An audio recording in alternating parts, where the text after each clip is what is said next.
ওই বন্ধু এটি ধোকা। হ্যাঁ, এগুলো ধোকা। যেতে মুত্যা ভানি লয় না, সে তোমার ভালো বুঝবে কেন? সে তো নিজের ভালোই বুঝে না। তো সারাদিন বেডি দেখে, সেও তোমার ভালো বুঝবে কেন? সে তো তার নিজের ভালোই বুঝে। সে তো নিজেই অপদার্থ, তার নিজেরই তো জিন্দিগির কোনো জিজ্ঞাসা করেন। একটা বেনামাজির জিজ্ঞাসা করেন জীবনের কোনো টার্গেট আছে না?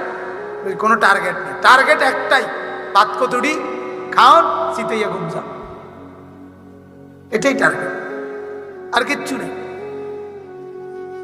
আল্লাহ তাআলা আমাদেরকে মাফ করে দেন। চলেন তো, এই যে আয়াত, চারটি আয়াত, এই চারটা আয়াতের প্রথম যে আয়াতটা 14 নম্বর সূরা আলে ইমরানের, আল্লাহ তাআলা এই আয়াতের মধ্যে বড় সুন্দর একটা কথা বলছেন। প্রথম আল্লাহ তাআলা বলেন, এই যে পৃথিবী, কথাটা দেখেন, বোঝেন, অল্প কথায় বুঝলেই শেষ। আর আমার এমন মেহমান আসছে কোম্পানিগঞ্জ থেকে, লম্বা করার সুযোগও নাই। তো এই কারণে বলতেছি, আল্লাহ তাআলা এই যে দুনিয়া, এটা আল্লাহ তাআলা বানাইছেন। কে বানাইছেন বলেন? এই দুনিয়ার মধ্যে যত কিছু আছে তাও আল্লাহ তাআলা বানাইছেন। আল্লাহ তাআলা আমাদেরকেও বানাইছেন। আর আমাদের প্রত্যেকের দেহের ভিতরে আল্লাহ তাআলা আকর্ষণ, আগ্রহ, কামনা, বাসনা, শাহওয়াত, প্রবৃত্তি নামে একটি জিনিস আল্লাহ তাআলা আমাদের প্রত্যেকের দিলে, প্রত্যেকের দেহে আল্লাহ তাআলা দান করছে। আকর্ষণ বোধ করি কিসের প্রতি? আমরা নারীর প্রতি আকর্ষণ বোধ করি, আমরা সন্তানাদের প্রতি আকর্ষণ বোধ করি, ছেলে মেয়ে নিজের, এদের প্রতি। আমরা টাকা পয়সার প্রতি আকর্ষণ বোধ করি, উপার্জন করতে চাই। আমরা সুন্দর দামি গাড়ি অথবা বাহন, ভালো গাড়ি, ভালো যানবাহন, এটার প্রতি আমরা আগ্রহ বোধ করি, আকর্ষণ। গাড়িটা যদি আরেকটু সুন্দর হইতো, আরেকটু ভালো হইতো, এরকম। এরপরে আমরা নিজেদের যত চতুষ্পদ জন্তু, হাঁস, মুরগি, গরু, ছাগল, ভেড়া, বকরি, এগুলোর প্রতি আমরা পালতেও আকর্ষণ বোধ করি, এগুলোর হালাল গোশত খাইতেও আমরা আকর্ষণ বোধ করি। গরুর গোশত যেমন, আমি ব্যক্তিগতভাবে আমার কাছে মনে হয় আমার শরীরটাই গরুর গোশত। মানে আমি এই পরিমাণ গরুর গোশত জীবনে খাইছি, আল্লাহ খাওয়াইছে, ভিতরে পুরোটাই মনে গরুর গোশত। এটা আমার কাছে এতটা মজা লাগে, আকর্ষণ। এটা মানুষের ভিতরে আল্লাহ তাআলা দান করছেন, চতুষ্পদ জন্তু জানোয়ারের প্রতি আকর্ষণ। এরপরে ফল ফসল, এই যে গাছপালা, ক্ষেত, ফসল, কত আইটেমের ফল, কত আইটেমের সবজি, কত আইটেমের তরকারি আমরা উপার্জন করি, ভক্ষণ করি, এগুলোর প্রতি আমাদের আগ্রহ আছে কিনা বলেন? তাইলে এই যে জগৎ, আল্লাহ তাআলা এত বড় পৃথিবীটা তৈরি করছেন, আল্লাহ এটা যে টিকায়া রাখতে হবে, থাকতে হবে কিয়ামতের পূর্ব পর্যন্ত। এখন আল্লাহ তাআলা কুদরতি ভাবে তার সৃষ্টি মানুষের দিলে আল্লাহ তাআলা এই জিনিসগুলোর প্রতি আগ্রহ দিছেন।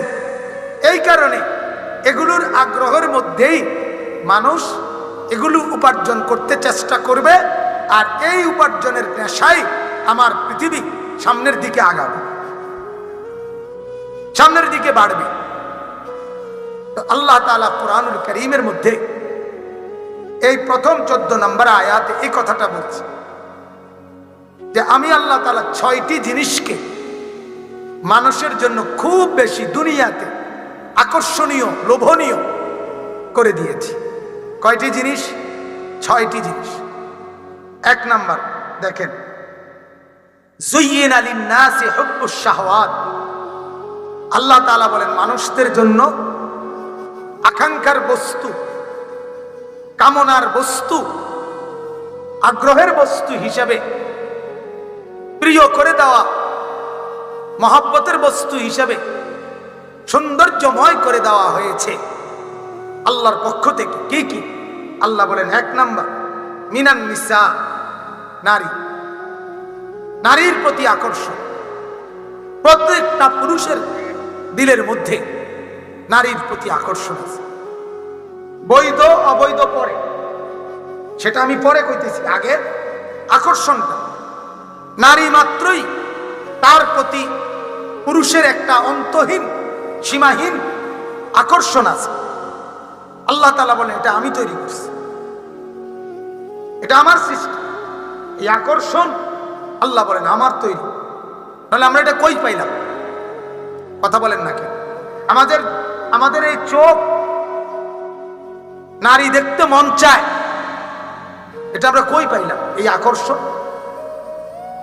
আল্লাহ তাআলা বলেন এটা আমি আল্লাহর পক্ষ থেকে তৈরি করা হয়েছে।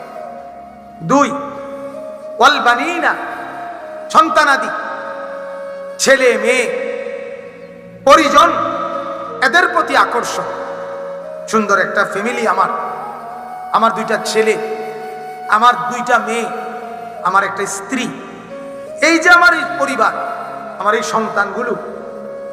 গতকালকে আমি ঢাকা থেকে আমার বাসায় রাত্রে 2টার পর, আমি দিনের বেলা শরীয়তপুর মাহফিলে গেছিলাম, যাওয়ার পথে আমার সমুদ্রের বাড়িতে আমার বিবি বাচ্চা ঢাকা মদনপুর ওখানে দিয়ে গেছিলাম। রাত্রে আসার পথে আমি আবার এই 2টার পর তাদেরকে নিয়ে আসছি। আমার ছোট মেয়ে ছোট ছেলে দুইজনেই আমার কোলে বসছে, সামনের সিটে আমি বসছি। এই পুরাটা রাস্তা এই মেয়েটারেও বাচ্চা ছেলেটারাও ধরে রাখতে গিয়ে আমার আত্মা ব্যথা হয়ে গেছে, কিন্তু পিছনে এদের বসতে চাচ্ছে না, আমার কাছে বলবো। এই যে কষ্ট করছি আমি পুরাটা পথ, প্রায় 2-2.5 ঘন্টা রাত্রেবেলা ঘুমের ভিতরে এদের। এই আকর্ষণ আমি যদি অন্যের কোনো সন্তান আমার কাঁধে দিত আমি করতাম না। আমার সন্তান, আমার আদরের মেয়ে এটা, আমার আদরের ছেলে এটা, আমি তার জন্য আকর্ষণ বোধ করি। আল্লাহ তাআলা বলেন এই মায়া, এই আকর্ষণ আমার দেওয়া। কার দেওয়া? আল্লাহ তাআলার দেওয়া, আল্লাহ তাআলার দেওয়া। এরপরে আল্লাহ তাআলা বলেন ওয়াল কানাতিরিল মুকান্তারাতি মিনাল যাহাবি ওয়াল ফিদ্দা, স্বর্ণ এবং রৌপ্য রাশি রাশি জমা করা। তাফসীরে লিখছে স্বর্ণ রৌপ্যের সাথে সাথে টাকা পয়সা, অর্থাৎ স্বর্ণ রৌপ্য টাকা পয়সা অঢেল জমা করা। এই আকর্ষণ আল্লাহ তাআলা বলেন বান্দার দিলে আমি দিছি, আমি দিছি। বান্দার অন্তরে এটা আছে, আরো 1 লাখ টাকা হইতো, আরো 10 লাখ টাকা হইতো, ফ্যাক্টরিটা যদি আরো বড় হইতো, মেলটা যদি আরো বড় হইতো, বেচা কিনাটা যদি আরো বেশি হইতো, এই যে আগ্রহ, টাকা আরো পাইতাম, উপার্জন আরো করতাম, এই আগ্রহের কারণেই সে দোকান বাড়ায়, ব্যবসা বাড়ায়, মেল বাড়ায়, গার্মেন্টস বাড়ায়, ফ্যাক্টরি বাড়ায়, মেহনত বাড়ায়। সেই ভোর রাত্রে আমি গতকালকেও প্রত্যেক দিনে প্রায় দিনে দেখি নিমসারে তরকারি বাজারে রাতের 2টা 3টা 4টা বাজে, এই শীত কনকনে অন্ধকার ঠান্ডার ভিতরে তারা আগে আগে চলে আসে তরকারি নিয়ে। গ্রামের চতুর্দিকের মানুষ 2টা টাকা বেশি পাবে। এই যে ওই দিনও আমার একজন তরকারি ব্যবসায়ী কয় যে হুজুর দোয়া করেন আমরার মোকামটা, মানে পাইকারি ইয়াটা বেচার টাইমটা ইল্লেগে যে এই ভোর রাত্রে দিল। কয় ঘুম বলতে নাই কোহালে, কারণ ঘুমাইতে পারে না তো বেটা, 3টার ভিতরে আসতে হয় তাকে। অথচ এরপরেও সে দিনকে দিন আসতেছে কেন? তার অর্থ উপার্জনের একটা আগ্রহ তার দিলের মধ্যে আছে। আল্লাহ তাআলা বলে এটা আমি দিছি। 4 নাম্বার আল্লাহ তাআলা বলেন ওয়াল খাইরিল মুসাওয়ামা, সুন্দর দামি তেজস্বী লাল চিহ্ন বিশিষ্ট ঘোড়া। ঘোড়া এটা ওই আগের আরবে সবার মূল বাহন ছিল, আসল দামি প্রাইভেট গাড়ি ছিল ঘোড়া। ওইটা দিয়েই তারা দ্রুত গতিতে কোথাও এক জায়গা থেকে আরেক জায়গায় যাইত।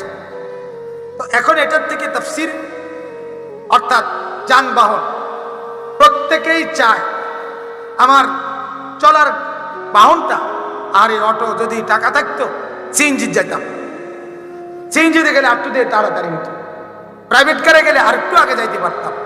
এই যে ভালো যানবাহনের প্রতি আগ্রহ, আল্লাহ তাআলা বলেন এটা আমার দেওয়া। ওয়াল আনআম, আল্লাহ তাআলা বলেন চতুষ্পদ জন্তু, এই যেগুলো পালে খামার এবং মানুষ যে পালে, গরু, ছাগল, ভেড়া, বকরি, দুম্বা, হাঁস, মুরগি, কবুতর, এইগুলো আল্লাহ তাআলা বলেন এগুলোর প্রতি আগ্রহ। কত মহিলা আমি দেখছি, একটা মুরগি এটারে অসুখ, গরুর একটু অসুখ, ছাগলের অসুখ, তো বাড়িওয়ালা যে পালে পাগল হয়ে যায়, সে ডাক্তারের কাছে যায়, ওষুধ আনতে যায়, তার চিকিৎসা করায়। আমার একজন উস্তাদ, আমি নোয়াখালী লক্ষ্মীপুর মাদ্রাসায়, টুমচর মাদ্রাসায় পড়তাম। আমার শায়েখ আল্লামা মুফতি মুশতাকুন নবী কাসিমি, উনি যেখানে পড়তেন আমরা একই মাদ্রাসায় পড়তাম। হুজুর আমার অনেক উপরে ছিলেন। তো ওই মাদ্রাসার একজন উস্তাদ, বোর্ডিং হুজুর, আমারও উস্তাদ, আমার শায়েখেরও উস্তাদ, হযরত মাওলানা এরশাদুল্লাহ রহমতুল্লাহ আলাইহি, মারা গেছেন আমার সেই হুজুর। উনি মাদ্রাসার বাউন্ডারির ভিতরে, মাঠের মধ্যে, মাদ্রাসার এরিয়ার ভিতরে গাছ লাগাইতেন, গাছের পরিচর্যা করতেন এবং চিংড়ি মাছ পুকুরের মধ্যে চাষ করতেন। উনি, আমি দেখছি একবার ঝড়ে বাতাসে একটা গাছের ডাল ভাঙ্গে গেছে, একটু কাইতে গেছে, পুরো ফেরে যায় নাই, একটু ভাঙ্গা মানে ফাটা ধরছে আর কি। কথা বুঝছেন? আমার যেটা বলার উদ্দেশ্য, আমি নিজ চোখে আমার মনে আছে, আমি দেখছি হুজুরের কান্না কারে কয়, মানে এই যে গাছের ডাইলাটা ভাঙ্গে গেল, এটার লেগে উনি কাঁদতেছে। লুঙ্গি আইনা, এরপরে আরো কি কি আইনা, তেনা তুনা আইনা, রশি দিয়ে এটার বাঁধ দিছে, এই ডাইল এটার অর্থাৎ এটা যাতে পড়ে না যায়। এই যে আগ্রহ, আল্লাহ তাআলা বলেন এটা আমি দিছি। কে দিয়েছে বলেন? ওয়াল হারস, এই যে 6 নাম্বার হলো ক্ষেত ফসলের, গাছপালা, ফল ফসল, এগুলোর প্রতি আকর্ষণ, এগুলোর প্রতি আগ্রহ। যদি মনে আগ্রহ না থাকতো, আপনি রাতের বেলা, ভোর রাত্রে আপনার ক্ষেতের মধ্যে আপনি ফসল ফলাইতেন না। সারাদিন এই প্রখর রৌদ্রের মধ্যে আপনি ধান খেতে, আপনার ফসলের খেতে চাষ করতেন না। আপনার দিলে আল্লাহ তাআলার পক্ষ থেকে একটা আগ্রহ আছে, আকর্ষণ আছে। এই আকর্ষণের কারণে আপনি এটা করছেন। এখন আসেন, কয়টা হইল? 6টা। নারীর প্রতি, স্ত্রীর প্রতি সীমাহীন আকর্ষণ, নারীর প্রতি আল্লাহ তাআলা বলেন আমার দেওয়া। সন্তানের প্রতি আকর্ষণ, আমার দেওয়া। আল্লাহ তাআলা বলেন টাকা পয়সা উপার্জনের প্রতি আকর্ষণ, আমার দেওয়া। আল্লাহ তাআলা বলেন সুন্দর একটা যানবাহন, এটার প্রতি আকর্ষণ, আমার দেওয়া। আল্লাহ তাআলা বলেন চতুষ্পদ জন্তুর আকর্ষণ, আমার দেওয়া। আল্লাহ তাআলা বলেন ফল ফসলের প্রতি আকর্ষণ, আমার দেওয়া। কয়টা হলো? 6টা। কয়টা? আল্লাহ তাআলা বলেন এবার শোনো, এগুলো আমি দিছি। এবার আল্লাহ তাআলা নিজেই বলতেছেন যালিকা মাতাউল হায়াতিদ দুনিয়া। আমার বান্দা, নারীর আকর্ষণ, সন্তানের আকর্ষণ, সম্পদের আকর্ষণ, যানবাহনের আকর্ষণ, চতুষ্পদ জন্তুর আকর্ষণ, ক্ষেত ফসলের আকর্ষণ, এই যা কিছু তোমার দিলে আসে, মহব্বত জাগে, আকর্ষণ জাগে, কামনা বাসনা তৈরি হয়, লোভ তৈরি হয়। আল্লাহ তাআলা বলেন এগুলোর একত্রে শুনে নাও, এগুলো হচ্ছে শুধুই কেবল দুনিয়ার জীবনের উপকরণ। এই আগ্রহ, এই ভালোবাসা, এই মহব্বত, এই প্রেরণা, এই কামনা, এই বাসনা শুধু দুনিয়ার জন্য, শুধু দুনিয়ার উপকরণ। আল্লাহু ইনদাহু হুসনুল মাআব। তবে তুমি ভুলে যেও না, এটাই তোমার চূড়ান্ত না, এটাই তোমার শেষ না, এটাই তোমার টার্গেট না, এটাই তোমার লক্ষ্য উদ্দেশ্য না। বরং তোমার প্রকৃত প্রত্যাবর্তনের জায়গা তোমার আল্লাহর নিকট। ওয়াল্লাহু ইনদাহু হুসনুল মাআব। রব্বুল আলামিন বলেন, নারীর মাঝে মজে গিয়ে তুমি ভুলে যেও না তোমাকে আল্লাহর কাছে যেতে হবে। সন্তানাদির লোভে পড়ে তুমি ভুলে যেও না তোমাকে আল্লাহর কাছে যেতে হবে। টাকা পয়সা উপার্জনের লোভে পড়ে তুমি বান্দা ভুলে যেও না আল্লাহর কাছে ফিরে যেতে হবে। সুন্দর যানবাহন, সুন্দর গাড়ি, এটার ফাঁদে পড়ে লোভে পড়ে তুমি ভুলে যেও না তোমার আল্লাহর কাছে ফেরত যেতে হবে। আল্লাহ তাআলা বলেন, চতুষ্পদ জন্তু জানোয়ার পালতে গিয়ে, অর্জন করতে গিয়ে, বক্ষণ করতে গিয়ে তুমি ভুলে যেও না আল্লাহর কাছে যেতে হবে। ফল ফসল আর ক্ষেত খামারের লোভে পড়ে তুমি ভুলে যেও না আল্লাহর কাছে যেতে হবে। বরং এই সব কিছু ফেলে দিয়ে, স্ত্রীকে রেখে দিয়ে, ছেলে মেয়েকে রেখে দিয়ে, টাকা পয়সা সব রেখে দিয়ে তুমি মনে রাখবে বান্দা, আল্লাহর কাছেই তোমার মূল ফিরে যাওয়া। কার কাছে? যেদিন তুমি ফিরে যাবে সেদিন দুনিয়ার স্ত্রীও থেকে যাবে, ছেলে মেয়েও থেকে যাবে, সম্পদও থেকে যাবে, গাড়িও থেকে যাবে, বাগ বাগিচাও থেকে যাবে, ক্ষেত ফসলও থেকে যাবে, চতুষ্পদ জন্তুও থেকে যাবে। তোমাকে শুধুই ফিরতে হবে আল্লাহ তাআলার কাছে। কার কাছে? এখন একটা কথা বাকি, সেটা হলো আল্লাহ তাআলা এই 6টি জিনিস আমাদের জন্য আকর্ষণীয় করে দিলেন কেন? মানে এই আগ্রহ তৈরি করলে কেন নারীর প্রতি আমার আগ্রহ, কেন ছেলে পেয়ের প্রতি আমার আকর্ষণ, কেন টাকার প্রতি আমার আকর্ষণ, কেন যানবাহন দামি গাড়ির প্রতি, ভালো বাহনের প্রতি আমার আকর্ষণ কেন? এটার 2 কারণ। কয় কারণ? 1, এটা যদি আল্লাহ তাআলা না দিতেন তাহলে দুনিয়ায় মানুষ মেহনত করতো না উপার্জনের জন্য, এগুলোকে সুন্দরভাবে পরিচালনার জন্য। আর মেহনত না করলে দুনিয়া এই শুরু থেকে এই পর্যন্ত আসতো না। আর এখন থেকে কিয়ামত পর্যন্ত যেতে দেন দুনিয়াতে। লাআল্লি আ'মালু সালিহান ফীমা তারাকতু, যে নেক আমলগুলো ছুটে গেছে সেগুলো এবার সুযোগ পেলে করব। আল্লাহ তাআলা বলবেন কাল্লা। মাওলানা ইয়াহইয়াও এই আয়াত আরেকখান থেকে কোরআনে পড়ছে, আমি এসে শুনছি। আমি অনেকক্ষণ হয়েছে আসছি। আমি ওই যে আমাদের মাওলানা ফখরুল মহিলা মাদ্রাসা করতেছে, ওইখানে মোচাগড়া মেয়েদের জন্য, ওই মাদ্রাসায় গেছি, ওখানে ঘর দেখছি, সব কিছু দেখছি। দেখে এরপরে ধীরে সুস্থে আসছি। এখানে আসছি অনেক আগে। তা আমি তার বয়ানও শুনছি। সেখানে বলছে সে, আল্লাহ তাআলা বলবেন কাল্লা ইন্নাহা লাযা। হ্যাঁ, নাফরমান, কি ভাবছো তুমি? আমি আল্লাহকে তামসা মনে করছো? হ্যাঁ, তুমি মনে করছো আমি যে তোমারে গুনাহ ছাড়তে কইছি এটা রং তামসা করে কইছি? এমনি হাসতে হাসতে বলছি।